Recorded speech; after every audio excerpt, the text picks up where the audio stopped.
The story took place on a deserted island in the Pacific. Chuck Noland got stranded after a plane crash, alone, with only a few scattered supplies washed ashore. One day, a coconut suddenly fell right in front of him. He jumped, startled, but bent down and picked it up. In that moment, it felt like he had found a spark of hope. From here, Chuck had to use his wits and courage to battle loneliness, hunger, and the forces of nature to survive and face the unknown challenges ahead. He started collecting all the coconuts that had fallen on the beach. The problem was how to open them. First, he slammed a coconut against a big rock. One hit didn't work. He tried again. After many tries, the coconut stayed completely intact. He tried smashing it with his hands, then banged it on the rock. Even tried hitting it with another stone. The stones broke, but the coconut stayed unbroken. Then he spotted a sharp stone shard. He decided to use it as a knife, cutting little by little, using all his strength. He just wanted to get to the coconut water as fast as possible, learning from previous failures. This time he was clearly more patient. He slowly drilled a small hole with a sharp piece of wood. After a day without water, he finally drank.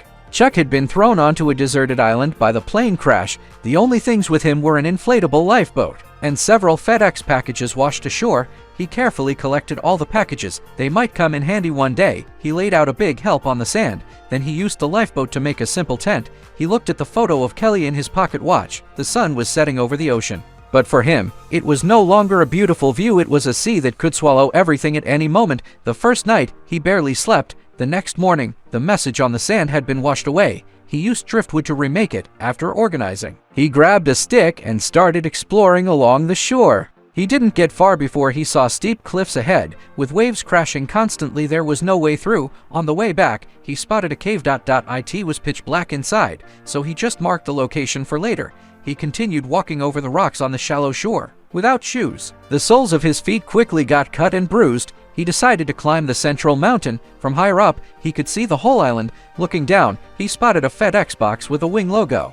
He took it back to his camp. Back at camp, he wrapped his feet with cloth to make simple shoes. Then he started climbing to the top of the mountain. After a hard climb, he reached the peak. All around, there was only ocean. The island felt like the edge of the world, peeking over the other side. He saw only sheer cliffs. The entire island, he realized, could only sustain life on the beach where he was. At that moment, he saw a figure lying on the sand. Chuck ran down the mountain as fast as he could. By the time he got there, the high tide had already covered it. Without hesitation, he jumped into the water, swimming to the figure. He realized it was a decomposed corpse. Still, he dragged it back to shore. He took the shoes from it and found a working flashlight. Finally, he dug a hole to bury it and carved the name into a stone. Night fell. Everything was pitch black. He turned the flashlight on and off again and again. The pocket watch Kelly had given him was his only anchor. He had told her, "I'll come back," but the crash had separated them. Time passed slowly. Chuck learned more survival skills every morning. He collected dew in coconut shells. Water was no longer a problem. Next came food. He couldn't catch the fish in the shallow water. One night, he got up to relieve himself. He suddenly saw a light on the horizon. He shouted desperately, "Over here! I'm here!" Soon, he realized yelling didn't help. He ran back to camp, waving his flashlight as hard as he could. The light was too weak. No flares. Finally, he dismantled the lifeboat and made a headband out of cloth. At first light, he paddled the small boat into the sea. Waves kept pushing him back. He shouted, "No! No!" A massive wave capsized the boat. The rocks tore the boat, cutting his thigh. He dragged the deflated lifeboat, limping back to shore. Blood dripped across the sand. Just as he reached the beach, a sudden storm hit. He carried everything to the cave. The water seeping through cracks gathered into a small pit. He bent down and drank as much as he could. Exhausted, he fell asleep, not noticing the flashlight had died. The next day, he moved the FedEx packages outside. To survive, he had to open them. The first one contained a bunch of videotapes, useless.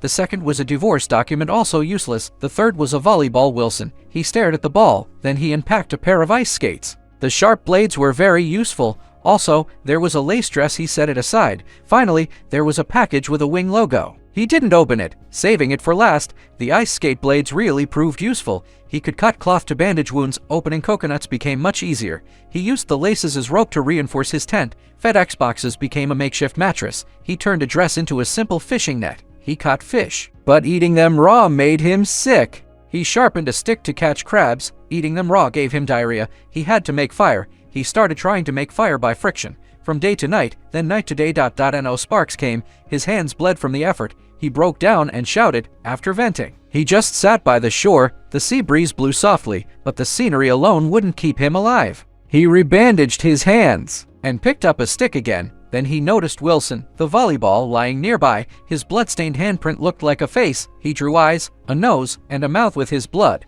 Wilson. He placed the ball on a tree stump. From that day on, he had a friend on the island. Wilson, we can do this. With Wilson as company, he tried making fire again. He changed his approach. Finally, sparks appeared. He shouted in excitement, I did it! Look, Wilson, I did it! Smoke rose from the dry grass. Chuck froze, glanced at Wilson, then drilled harder into the wood. Sweat dripped from his face. The smoke grew thicker. Blowing gently, he whispered, please, please. Next moment, a flame appeared. The fire was lit. Chuck jumped around the fire in joy. I did it! I made fire! It was his happiest moment since being stranded. He roasted crabs over the fire, filling the air with aroma. He finally had his first hot meal. He said to Wilson, delicious, buddy. Alone, the mind is weaker than the body. Wilson became his companion. Chuck talked to Wilson about the island's location and flight paths. He said no one might ever find this place in his lifetime. He also talked about city life. One day, his toothache became unbearable. He told Wilson, I should have gone to the dentist. When the pain got too bad, he wedged the ice skate blade into his tooth gap, picked up a stone, and tried to pull it out himself. The pain made him pass out. The fire ignited hope and burned through time. Time passed. For years, Chuck became skilled at fishing. He had grown used to eating raw fish. The cave walls were carved with marks of time. Over 4 years, he transformed from a city professional to a bearded, skinny survivor. Kelly's photo had yellowed. Wilson faded in the sun. One day, a piece of plastic drifted ashore. Chuck and Wilson stared at it. The wind flipped it over. Chuck suddenly stood up.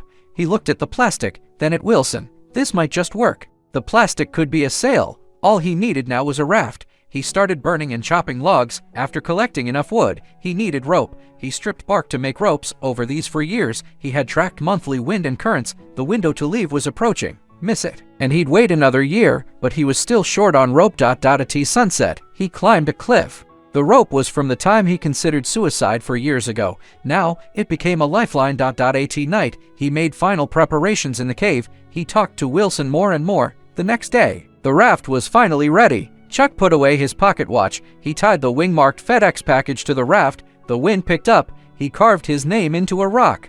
Then he dragged the raft into the waves. Gigantic waves crashed one after another. He secured Wilson at the bow. Hold on, Wilson. The waves slammed the raft. Even larger waves rolled in from afar.